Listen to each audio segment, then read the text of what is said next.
বরফ পড়ছে, সেই বরফ এই যে সব রুমের মধ্যে চলে এর বরফ।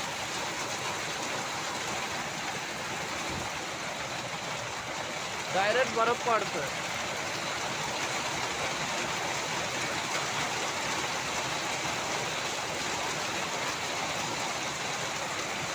এই যে সব রুমের মধ্যে বরফ চলে এসেছে। এই যে এর আগে শিল পড়ছিল, শিল পড়ে বৃষ্টি হয়ে পানি সব বেঁধে গিয়েছে, এদিক দিয়ে এদিক দিয়ে এদিক দিয়ে সব, এই যে পানি বেঁধে গিয়েছে, সেই লেভেলের পানি।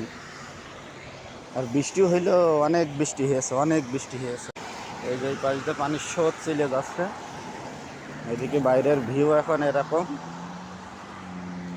সেই লেভেলের বৃষ্টি আর তার সাথে বরফ। ওরে বরফ পড়া পড়িয়েছে। কাল রাত্রেতে বৃষ্টি হচ্ছে, কাল রাত্রেতে যে পরিমাণ বৃষ্টি লেগেছে সেরা বেড়া করে হতে হতেই আজকে সকালে 7টার দিকে এমন পরিমাণ বরফ পড়ল এদিকে। তাহলে এদিকে যদি এরকম বরফ পড়ে তাহলে মরুভূমির এদিকে আরও বেশি পড়েছে। এই যখন বাইরের ভিউ পুরো এখন মেঘ হয়ে আছে। আজকে স্কুল ছিল বাচ্চাদের, তো মানা করলো যে আজকে স্কুলে যাবে না। যখন গাছের তো টিপটপ করে পানি সব পড়ছে বাইরে, এত পরিমাণ অবস্থা, মানে বৃষ্টি আর কি।